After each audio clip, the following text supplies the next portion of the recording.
seznanjeni s tem, da ne bi minister za zdravje Tomaž Gantar odstopil? Ne, slišal. Že potrjeno na ministrstvu. Problem ne bi bila zakonodaja, ki da ni usklajena. Zakonodaja se komaj pripravlja, ne vem zakaj. Ampak okej. Menite, da je to tista nekako, da se to sledi tisti izjavi premijerke o visokih standardih in tudi očitno temu, da je konstrukcija vlade? To ne vem, to bomo videli. Kakšni so, gospod Lukšič, zadnji načrti finančnega ministrstva glede samostojnosti oziroma nesamostojnosti KAD-a? Kakšno rešitev zdaj zagovarja minister, to nam ni čisto jasno. Ker en čas je Desus zadovoljen, pa obratno, potem ni in tako naprej. Desus se v petek poslal neke amandmaje, ki ne bi jih prav danes tukaj obravnavali. V čem je zdaj ta tehnična težava? S tem nisem seznanjen, bom videl, kaj je zdaj problem. Kaj je še odprto. Vem, da so nekaj uskladili tudi sindikati. Danes imajo še usklajevanje sindikati, mi bomo zdaj pogledali, tako da bomo videli. Kako je še lahko še s to dostopnostjo? Težko komentiram, glede na to, da sem od vas izvedel ta trenutek. Bom preveril, zdaj grem na koalicijski sestanek, težko pa komentiram novice, ki sem jo izvedel od novinarjev. Mogoče... Zelo kritičen do tega ministra, nek način. Ne, glejte, mi smo imeli različna stališča glede tega, kako uravnotežiti javno zdravstveno blagajno. Državljanski listi vidimo predvsem potrebo po tem, da se čim več naredi na odhodkovni, na stroškovni strani, da se racionalizira zdravstven sistem. Minister Gantar se pa bolj zavzema za dvigovanje prispevkov. To je bila ključna razlika med nami. Nove težave se pojavljajo pri Zebe, ne? Torej pri holdingu, menda pa zdaj pri vas niste najbolj zadovoljni z zadnjimi rešitvami. Peter je Desus poslal nove amandmaje. Kar se dostopa do informacij tiče. Ja, v Državljanski listi smo trdno prepričani, da morajo podjetja, ki so v večinski državni lasti, delovati javno, transparentno, da morajo biti njihovi podatki, njihovi dokumenti javni, ker ta podjetja predstavljajo naše skupno premoženje in tega delovanja se ne sme skrivati pred javnostjo. A vas taka zahteva gospodarske zbornice preseneča? Zakaj sploh? Ta zahteva me res preseneča. Glejte, podjetja v državni lasti so naša skupna lastnina, so naše skupno premoženje. In javnost, tudi vi mediji, vsi skupaj moramo imeti vpogled v njihovo delovanje, v sponzorske pogodbe, donatorske pogodbe, svetovalne pogodbe, plače, bonitete in vse to. To mora postati javno. A to po vašem meče neko novo luč tudi na kandidaturo ljudi iz vrha GZS-ja za novega gospodarskega ministra? To bi težko rekel, lahko pa rečem, da sam na to varianto, torej da bi si te dokumenti skrivali pred javnostjo, ne bom pristal in da Državljanska lista ne bi podprla takega zakona. Kaj pa, da bi ministrstvo prevzel nekdo iz GZS-ja? Lejte, o iskanju ministrov pa ne bi tule pred kamerami, to je v prvi vrsti zdaj zadeva predsednice vlade. No, ko govorite o skrivanju podatkov, kdo bi to zapravo rad skrival? No, po sedanji ureditvi podjetja v večinski državni lasti niso zavezanci za dostop do informacij javnega značaja. Mi pa z novim zakonom to odpiramo. V petek je bila obravnava v Državnem zboru, vse poslanske skupine so ta zakon podprle in bi se nam zdelo zdaj skrajno čudno, da bi skozi eno določbo zakona o SDH ta prizadevanja povozili. Zdaj drugi odstop v nekaj dnevih, kot neke vrste sezona odstopov, se vam zdi še trdna koalicija? No, v koaliciji so odnosi dobri. Imamo različne programe, na marsikaj gledamo različno, ampak zaenkrat smo se še vedno uspeli dogovoriti in najti neke kompromise, tako da tukaj ne vidim kakšne resne nevarnosti. Odstop ministra Gantarja pa res težko komentiram, ker sem ta trenutek zvedel za to in sploh še nimam potrditve, da to drži. Dva ministra v enem... Ampak tole zagotovo se ne pripravljati. Ja, dajte povedati. Nič ne bom rekel. Na odstokej. Uskladili holding? Glede pripomb Državljanske liste ni jim všeč ta tajnost podatkov na holdingu. Lahko še to kaj uredite? Bo to še kaj drugače ali ste to pač obljubili gospodarski zbornici, da bo to tako? Jaz sem odnos nič komentiral. Hvala. Kravec, ali ste zdaj dorekli, kdo bo upravljal sredstva KAD-a? Ne, nismo.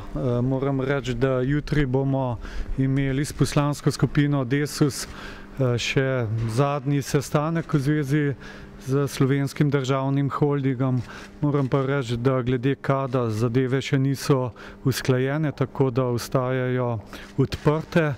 Bo pa v sredo tudi še izvršni odbor stranke Desus na to temo. Kaj to pomeni za zakon v četrtek? Ne morem še povedati, da ga bomo podprli, glede na to, da minister za finance vztraja pri zadnjih spremembah, mi imamo pa še nekaj pripomb v zvezi s tem zakonom. Vsebinsko še poveste, kaj pa kako? Tisti del državnega premoženja, ki naj bi se prenašal na KAD, naj bi tudi razpolagal KAD z njim in z njim tudi upravljal. Potem je še v zvezi z zavarovalnico Triglav. Se strinjamo, da se prenese proti plačilu na Slovenski državni holding, vendar da bi se potem preneslo iz holdinga na KAD in da bi KAD razpolagal s tem delom premoženja. Tako da to so te glavne stvari, so pa še nekatere manjše tehnične zadeve. Minister se s tem ne strinja, tako da jutri v poslanski skupini bomo pač imeli to razpravo in pa v sredo še sejo izvršnega odbora. In potem kako komentirate odstop vašega ministra? In kako lahko vpliva na Desus kot koalicijskega? Ja, moram reči, da me je presenetil danes zjutraj pred sejo predsednikov koalicijskih strank, se mi je najavil in mi pač sporočil, da bo nepreklicno odstopil. To je zame presenečenje, glede na to, da znotraj koalicije prave razprave glede zdravstvene reforme še niti nismo začeli, vendar on nekako ocenjuje, da bo znotraj koalicije in tudi z nekaterimi akterji zunaj koalicije zelo težko uskladil to zdravstveno reformo, ker pa zlasti za zakon o zdravstveni dejavnosti in pa zakon o zdravstvenem zavarovanju ter tudi zakon o dolgotrajni negi. Minister pač ocenjuje, da glede na razmerje moči in glede na različna stališča, da kot minister ne bo uspel pač opraviti te reforme in zato je korektno ponudil svoj odstop. Kaj to pomeni za stranko znotraj koalicije? In pa tudi za ta resor, ko so vztrajali, da imate še vi vedno ta resor v tej imate že koga? Poglejte, zelo nenavadno bi bilo, da bi že sedaj imeli novega kandidata za ministra za zdravstvo. Lahko edino to povem, da v sredo bo seja izvršnega odbora, kjer bomo seveda obravnavali, kaj to pomeni za stranko Desus. Tudi jutri že s poslanci stranke Desus. Sam ocenujem, da to ne bi smelo ogrožati koalicije, da lahko nadaljujemo delo naprej, vendar, kot rečeno, o tem bo odločal tudi izvršni odbor stranke Desus. Da bo zdravstvo ostajalo od vaše stranke? To bo razprava na sami seji izvršnega odbora. Sam osebno menim, da so stvari v zvezi s tem še odprte. A vas preseneča, da kar se holdinga tiče, da minister Čufar povezuje vlogo KAD-a z nekakšnim nagajanjem pri privatizaciji? Zadnjič je bil med vrsticami, je nekako omenil, da potem KAD ne bi smel sodelovati pri teh procesih. Ne gre za nobeno nagajanje, gre za to, da upokojenci želijo garancijo, da tisti del kupnin, ki je namenjen za stabilizacijo pokojninske blagajne, bo dejansko odšel tudi za stabilnost pokojninske blagajne, ker znotraj SDH-ja so pa lahko prioritete, politika SDH-ja je lahko povsem drugačna. Lahko bi se odločili, da bi iz teh kupnin, ne vem, pomagali gospodarstvo ali pa celo sanirali bančno luknjo, za katero pa še ne vemo, kakšna je.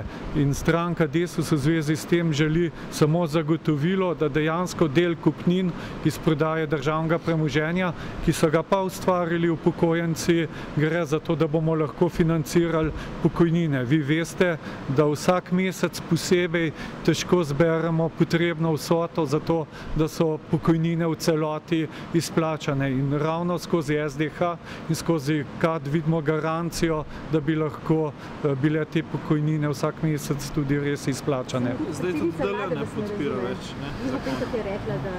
Ja, ona pravi, da ta milijarda evrov, da če jo damo v pokojninsko blagajno, jo potem ni več. Naša politika pa je, da iz te milijarde evrov, ki naj bo kapital, bi se pač ustrezno uplajalo in iz tega naslova pač pomagali financirati pokojnine.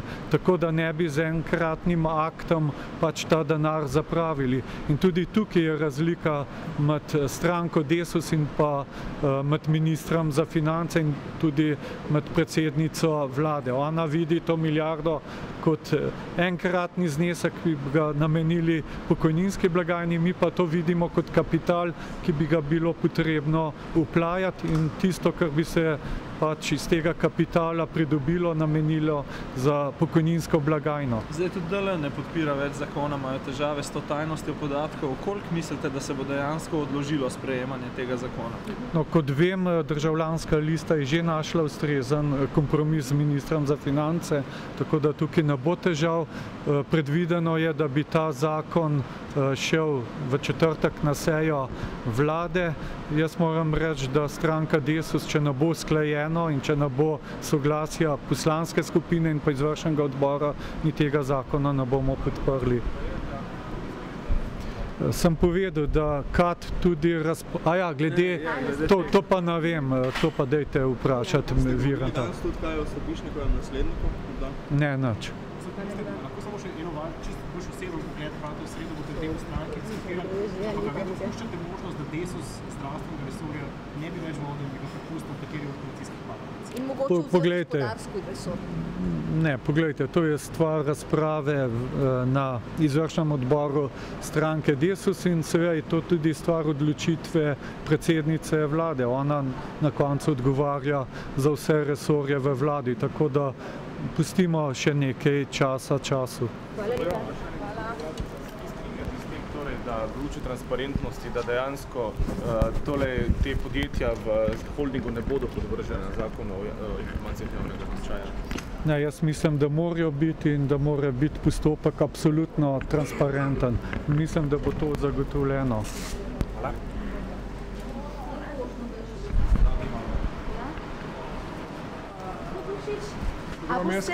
Boste v četrtek podprli zakon na vladi o holdingu? Vse kaže, da ja. Ste se uskladili tudi s sindikati? Minister je menda končal, ampak to dela minister. Kako komentirate odstop gospoda Gantarja? Predvsem nekako očitke dajo tudi na SD glede privatizacije v zdravstvu in glede drugih zadev. Se pravi, da ne pride v koaliciji do nobenega soglasja, da se praktično skoraj vse njegove ideje bile poteptane, čemer se je opiral ravno na SD. Da Slovenija rabi zdravstveno reformo, dela že 15 let in tu bomo bili gotovo ministra, ki bo to znal narediti, ker Slovenija enostavno nima več prostora, da bi odlašala s to reformo. Se pravi, v bistvu je vaša ocena dela gospoda Gantarja bolj kot ne negativna iz tega razgleda? On je delal pač po svojih močeh in se mi zdi, da je opravil posel tako, kot ga je najbolj sam dobro vedel in znal. Lahko stranka Desus ohrani ta resor? To se bojo oni odločili, kako bojo ravnali naprej. Recimo, ima SD tle kakšen interes, morda ta resor prevzeti? Ne. Minister Gantar je v svoji izjavi dejal, da je vaša stranka bila tista, ki je predvsem pri urejevanju področja koncesij nekako zavirala vse zadeve. Veste kako, mi se na ravni predsednikov strank o teh zadevah še nismo pogovarjali, je pa bila zadeva kar naprej na dnevnem redu in to čaka. V vsakem primeru bo to še decembra ali pa že naslednje leto ena od najtežjih zadev, ki stoji pred vlado. Glede na to, da pravite, da še niste bili govorili o tem, da niti še niste začetki, kaj menite, da je to hitro, da bo šlo? Ja, o tem se je sam odločil. Gotovo bi bilo za Slovenijo in za vlado boljš, da bi zdaj, ko je najbolj napeto, ko so argumenti na mizi, ko je treba niti potegniti skupaj, da bi to upravil še ta minister, ki je naredil tudi predhodne korake, ampak zdaj smo tu, kar smo. Kaj to pomeni za vlado, za koalicijo? Nimamo gospodarskega ministra, nimamo zdravstvenega? To je po eni strani dobra priložnost, da pridejo zdaj na te pozicije ljudje, ki bojo imeli več energije in ki bojo to na nek način znali narediti. Ali lahko pričakujemo še odstop kakšnega drugega ali pa menjavo? Prej jaz pride na vrsto tudi SD, kot kaže, ne? Ja, kaže zdaj, ne? Ne kaže tako. Ne kaže tako, ker mi smo, kot vidite, garant stabilnosti in ne kaže tako. A pričakujete SDH v četrtek na vladi? To bi že bil verjetno čas, ja. Ampak to pomeni, da bo v bistvu s preglasovanjem brez Desusa, oni še vedno niso uskladili. To se mora še dobiti in ugotoviti, kaj je pravzaprav njihovo stališče. Torej SD pa nima več nobenih pomislekov? Mi imamo še, mislim, kot stranka, kot celota, nekaj odprtih še vprašanj, bomo poskušali pilče tudi potem, ko bo v državnem zboru. Ali lahko še vsebinsko poveste kaj? Če da odprto vprašanje? Veste, to je stvar finih razumov. Ne, točno vem, kaj je odprto. Samo ne bi rad zdaj boril duhove, ker to ima potem vpliv, veste, še na druge stranke in nima smisla. Ampak so stvari, ki si jih da pač... To boste zvedeli, če bodo in ko bodo vloženi kakšni amandmaji na posamezne člene, ampak to bomo delali tako, da bomo delali skupaj s koalicijo. Jaz sem slišala, da ste pripravili nek drug spisek za prodajo premoženja. Je to res? Imate kakšne informacije? Nov seznam, tako, poleg tega še svežga. Spiski v tej državi so šport nekaterih posameznikov in tudi nekaterih skupin, tako da verjamem, da se delajo kakšne spiske.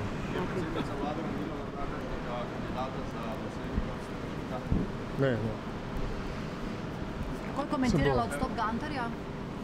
Nekaj rekla? To bo rekla. Pred 10 minutami je namreč ocenila zamenjavo vlade na rekonstrukcijo. Ja, v bistvu ne bo rekonstrukcije. Vete, ta vprašanje morate nanjo nasloviti. Pogledajte na te njene izjave.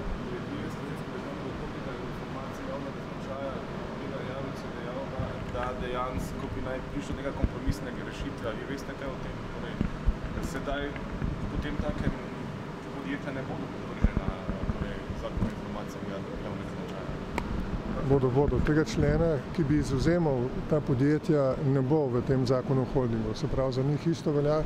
In če bi hoteli reševati to zadevo, bojo morali reševati v tistem zakonu, ki je krovni za to področje. Hvala.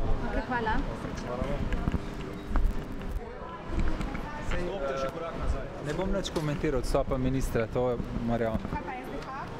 A je glede SDH-ja? A vas zebe? A ste premraženi? Ja, verjamem, ja. Ja, dogovor glede SDH-ja je, da sporna določba glede javnosti podatkov se črta oziroma da je ne bo v zakonu o SDH. Je pa zakon še naprej neusklajen, Desus smo še vedno isto. Tisto vprašajte, te, ki se usklajujejo. Zame je pomembno, da bodo informacije v podjetjih v večinski državni lasti in občinski lasti javno dostopne. To je zelo pomembno za javnost, tudi za vas, raziskovalne novinarje. In s tem se je minister strinjal in bo šel zakon tak naprej. Kako pa temu odgovarjate na bojazni gospodarske zbornice, da bojo zdaj ta podjetja zelo občutljiva, da bojo konkurenti, Glejte, transparentnost lahko samo koristi konkurenčnosti gospodarstva in ustvarja neko zdravo poslovno okolje, zlasti za male in srednje firme, ki bodo imele veliko bolj zdravo in čisto okolje pri poslovanju s temi državnimi podjetji. Tako da jaz tu ne vidim problema. Vas mogoče zanima zdravstveni resor, ki je zdaj spraznjen? Zdravstveni resor nas zanima vse. Zanima vas, zanima mene, zanima vesoljno Slovenijo, kajti pred nami je zdravstvena reforma, po mojem, ena najtežjih in najbolj ključnih reform za to državo. Kako gledate na odstop? Svojega kandidata? Bomo prepustili iskanje kandidatov v prvi vrsti predsednici vlade. Imamo vlado. To pomeni, da bo potrebno čim hitreje poiskati odlične ljudi za ta ministrska mesta. in seveda ta naloga je v prvi vrsti v pristojnosti predsednice vlade, deloma pa tudi Desusa, kajti oni so na nek način izpraznili zdravstveni resurs zdaj. Spet se odpira vprašanje, če ne bo šel tudi kakšen minister iz vaše stranke, predvsem je v ospredju možnost, da bi šel minister Pličanič. Kaj vi o tem menite? O tem ne vem nič. Kaj bo Mrzel? Tudi o tem ne vem nič. Bi vi podprli, da bi šel minister Pličanič? Glejte, naši trije ministri delajo dobro, oziroma tako bom rekel, naša dva ministra delata dobro, ker samega sebe ne bom ocenjeval. Če se bodo pojavljale napake, pa seveda za vse veljajo isti standardi. Tik pred zaupnico so vsi v koaliciji zanikali, da bi se zgodila v kratkem kakšna rekonstrukcija. Zdaj se v bistvu sama od sebe. Kaj se po vašem tem enem tednu spremenilo v koaliciji, da se dejansko vse to dogaja? No, spremenilo se je to, da je en minister naredil napako, ker je pustil, da se njegova firma prijavi na razpis njegovega ministrstva in je zato potem korektno odstopil. Drugi minister pa ni zmogel bremen in se čisto iz osebnih razlogov odločil, da gre. Nič koalicije, nobene širše politične zgodbe ni za tem. Zdravstvena reforma se niti še ni začela usklajevati, pa je zdravstveni minister že odšel. Menite, da je to mnogo prezgodaj? Menim, da je prezgodaj, ampak njegovo osebno odločitev spoštujem.